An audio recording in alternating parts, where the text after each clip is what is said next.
Hey everybody, Baird here. Welcome to my channel. This is what I learned. This is my second video. It's January 2nd today when you're watching this. If you saw yesterday's video, you know I talked about the fact that I don't think it's a productive use of your time to even make a resolution for the new year. They don't work. If you want to understand why, watch yesterday's video. The link is in the description below. You can see that there. But today I want to talk about what to do instead of making a resolution. Set a goal. It's literally that simple. And I'm going to give you something at the very end that's even more powerful that you can do to add fuel to the fire of your goal. But you want to set a goal. And when I say set a goal, I mean a goal that's so clear and so understandable that someone else will know exactly what your goal is when you describe it to them. Like when you achieve that goal, where will you be?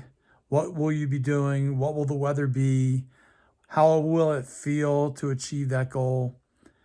So figure out what your goal is. Make it super clear. I mean, the most amazingly clear thing you could ever imagine.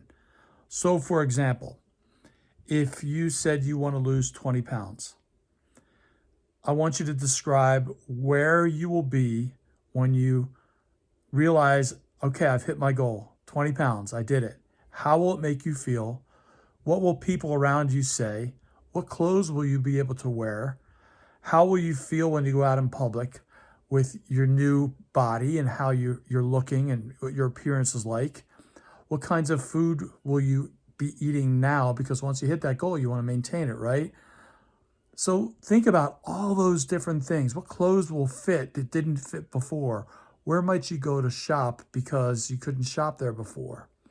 Get super clear on your goal, no matter what it is, whether it's weight loss, whether it's a financial goal or a career goal or any other kind of goal for your kids. Maybe you want to go to college. Maybe you want to buy a home, whatever that is, get it described super clearly, and it's going to be a whole lot easier to achieve your goal. But here's how you add the fuel to the fire. So this is something I learned from a gentleman named James Spooner. James was someone who worked with the Napoleon Hill Foundation, and he lives out in Harrisburg, Pennsylvania, not too far from me. I had lunch with him once, and what he taught me was if you really want to achieve your goals, if you really want to add some fuel to the fire, make a promise to yourself that you will achieve that goal. And why does that work? Why does that make things different? Well, the reason it does is because promise is a word that we don't use as much as we use goal. That's the reason that resolutions don't work, because everyone makes resolutions. We throw that word around so carelessly that it doesn't matter so much any longer. And goals, while we're more likely to work towards our goals. By the way, write your goals down. Don't just have them in your mind, write them down.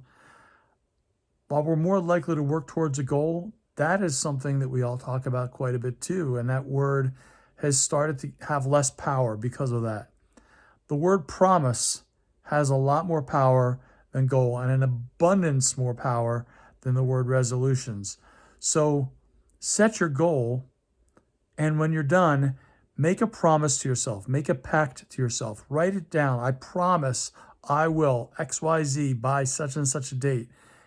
And if you really want to make that promise solid, share it with someone else. Promise it to someone else that you will achieve the goal. Promise them that you will achieve your goal. Accountability is so key when it comes to setting goals. So that's what I learned, day 2. I'll see you tomorrow. By the way, if you like this, please like the video, comment below what your goal is, what your promise will be, or if you actually set your goal and set a promise to yourself, put that in the comments below, and subscribe.